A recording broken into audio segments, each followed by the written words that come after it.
Hi, welcome back to Real Auto Reports. I'm Jonathan McGrew, and today we have the real video, the real review on this 2013 BMW M6. This is quite the car, and we're going to give you the in-depth review on it. So let's hop in the driver's seat, check it out, and hit the road.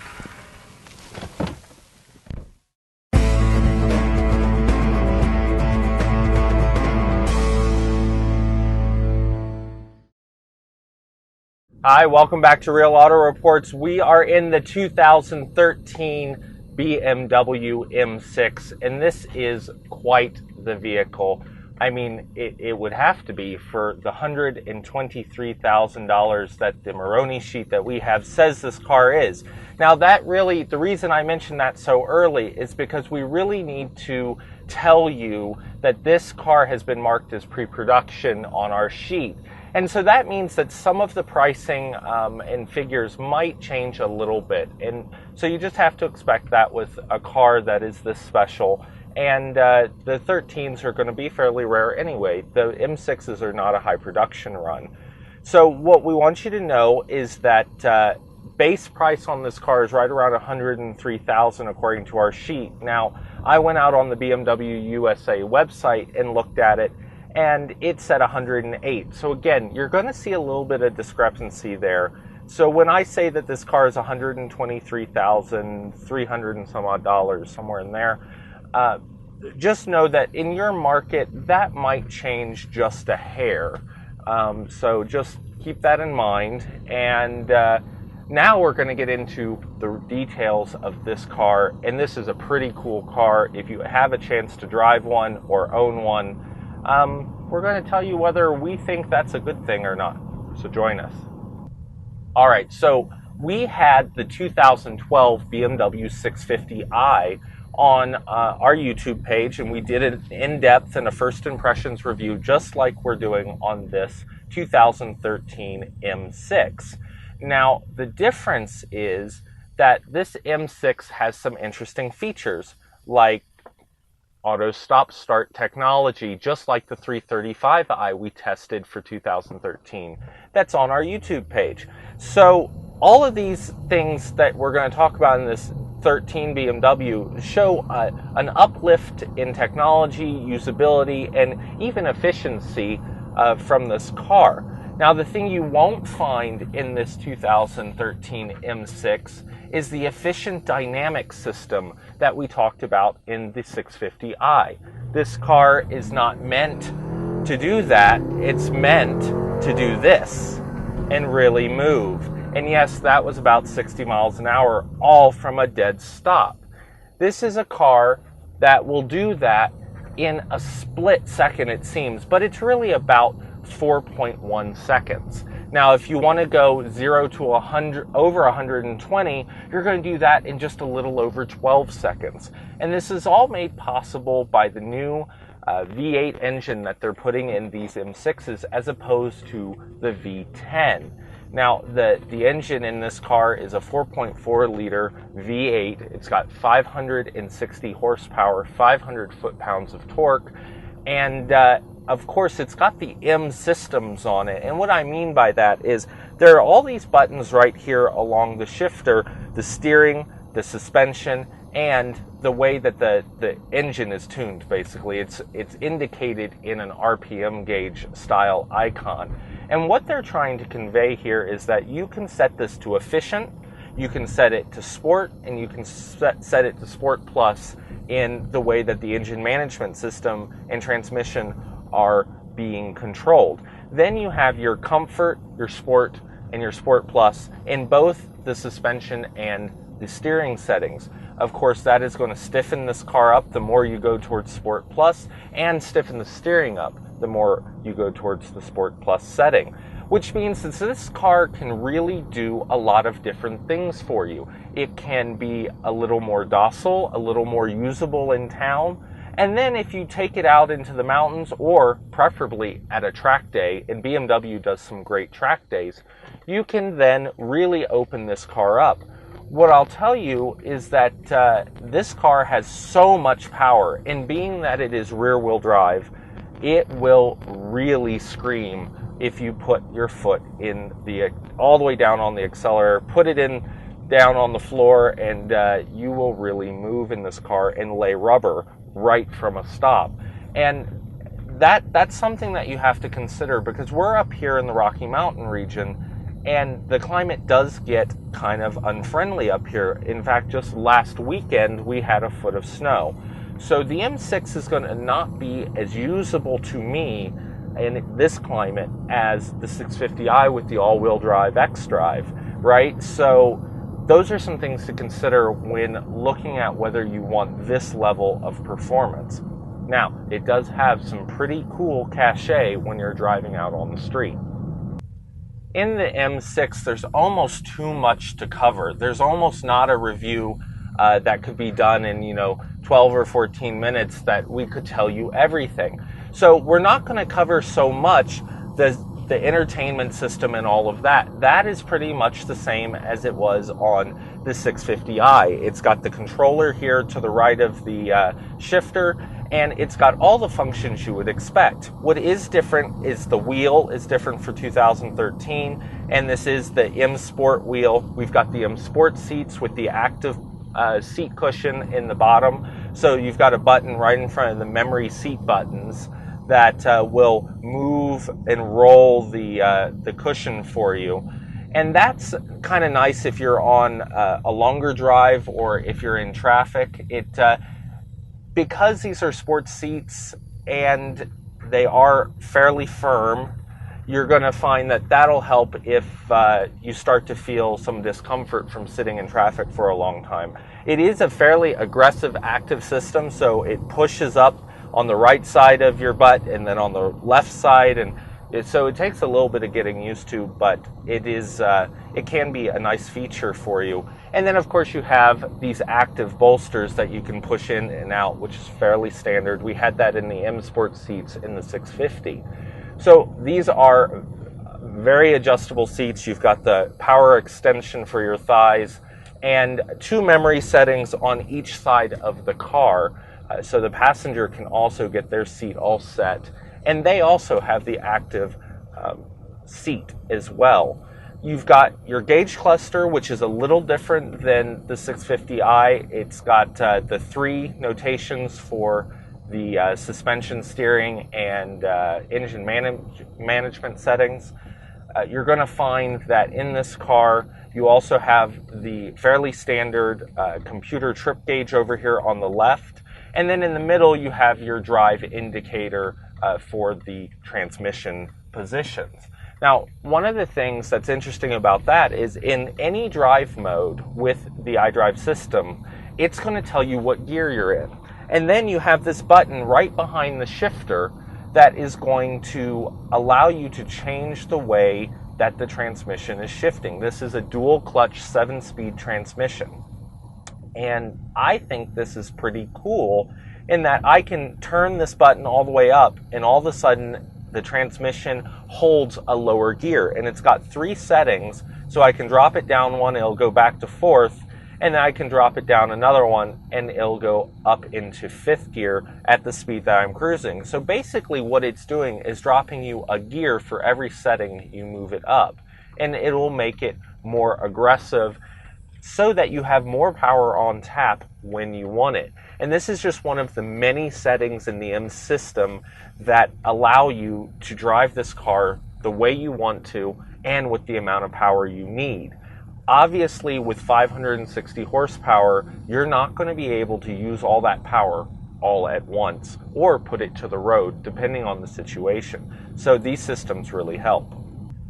Right along those lines of the M system, you also have these M memory settings. Now these are pretty cool. You set them in the system here in the dash and with the controller here to the right. And there are 2 settings. It's like setting your memory seats, and it's pretty cool. I really like the way that BMW has thought through their entire car system. Now it is pretty reliant on this middle screen so that you can set everything. So it's not something you really want to do while you're driving. You want to get all these things set after you've driven the car and felt it through. But it's really cool because you can press M1, it'll ask you okay, it'll tell you what it's doing. So it's in sport, sport, sport, because that's the way it's set in the system.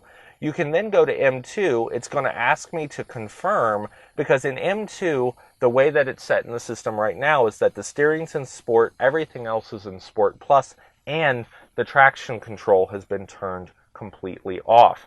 What that means is that from this light, if I step on it, I can light the tires up, as you could kind of see. And it also changes, in this particular setting, the heads-up display. Another thing that we didn't mention, but we did have in the 650i that we tested. Yes, there is a heads-up display. You can move it up and down in your vision as usual. And in this particular car, I've noticed that they've added the speed limit recognition to it. So next to your speed that you're going, it will also show you what the speed limit on the road is. And it's using the navigation and satellite system to sync with the database there and let you know those things. And it's actually, I was pretty impressed. In Colorado here, it has been fairly accurate, and it does change right at the speed limit signs. And that is pretty cool. And it also helps you keep this car under wraps, because this car really wants to move. No matter how lightly you step on the accelerator, this is a fast car. And, what's not to like, right? So the thing about that is that it does have some downsides. So we're going to cover that next. All right, so the downsides of a car with this much power is how much enjoyment do you really get out of driving it? We were having this discussion with some friends of ours, some friends that actually I took around in the 650 as well, and I've also taken them around now in this M6, because I wanted to get their perspective. These are real people. Some of them are my age, around the 28 age group. Some of them are in their 40s and 50s. And the thing that is striking about this car is that the body, the aggressiveness, the quadruple exhaust in the back, the two tips on each side, the dual tips on each side. It's just, and all the ground effects. And then this one is the orange metallic color, which is really their red for this season. It is just a flashy, bright car, 20-inch rims that are really deep and open, and you see these amazingly big brakes on it. This thing has about an $8,000 ceramic brake upgrade.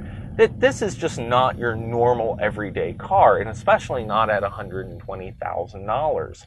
And so what we've kind of come to the conclusion of, and it's not a slam to BMW or people who love these M6s, but if you're going to drive something every day and really enjoy it and be able to live with it and have it not get you into a lot of trouble, because I swear I don't know why I haven't been pulled over in this car yet.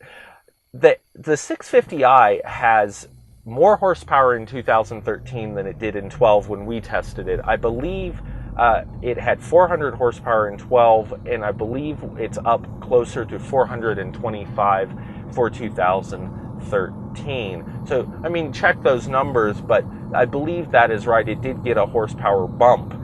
And so what that means is that car is going to be even faster than it was. It already did 0 to 60 with the xDrive. In the 4-second range, it wasn't 4.1 by any means, but closer to that 4.8 range, or 4.5, 4.8, 4.9, somewhere in there.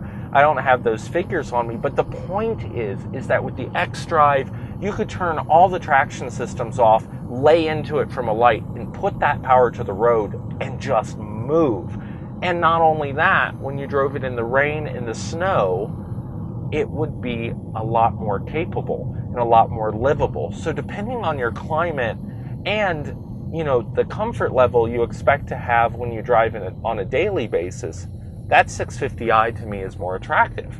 Now, if I wanted a flagship car, a car that really said I arrived had a lot of status to it, because these M's are limited edition. They have a lot of status. People recognize them right off the bat, and they say, wow, you've really arrived. You've really, you've done well for yourself as well. Then this car, if it's going to be your prestige car and it's going to be more of a weekend or an occasional car that you drive, this car, if you could afford to own it, will do everything under the sun from a performance perspective. It is a big car at 192.8 inches. It is a heavy car at basically 4,500 pounds, but it is a very capable car. And, being someone who races with the SCCA and has done Rallycross, has done Bondron School of High Performance Driving, has done the Bridgestone Winter Driving School, I can tell you that if you're a driver, this car will really just make your senses tingle. And it'll make you really smile when you lay into the throttle and it turns the traction control on, because you are going so fast and putting so much power to the road. So BMW has again done a beautiful job with the M6. It is not a car that everybody is going to get to experience, but it is certainly a car that everybody should. And we'll have the wrap up here in a second. So that's the real video, the real review on the 2013 BMW M6. Just to recap, this car has the 4.4 liter twin turbo V8 that's a little bit different than the previous M6s that had the V10. It's got 560 horsepower with 500 foot-pounds of torque, and as you can see from our video, will rocket you 0 to 60 in about 4.1 seconds, according to BMW. It will get about 14 miles per gallon in town, but the combined rating is 16, with somewhere a little better than that out on the highway. It is a $123,000 car, according to our Moroni sheet. Now again, this is a pre-production vehicle as noted on our sheet, so those price figures could change a little bit when you finally see one of these at your dealership. It has amazing features like active seats and heated seats, all of the navigation features, and the BMW system of entertainment. It has the M controls that allow you to control the power, including your launch control and how the transmission shifts. And with the 7-speed transmission that is a dual clutch setup, this car can really move, and it can change depending on the type of driving that you're doing. Of course, there's also the changeable suspension and steering settings. Basically, it is a sports car through and through, but you can still try to live with it every day. Now, if you want something more tame, check out the 650 that is on our website and on our YouTube channel from 2012. The 2013 will have more power than that car, but it's worth checking out for something that is a little more docile. We think this is a great car. It's beautiful, and if you have the chance to own one, you're a lucky devil. For Real Auto Reports, I'm Jonathan McGrew, and we'll see you down the road.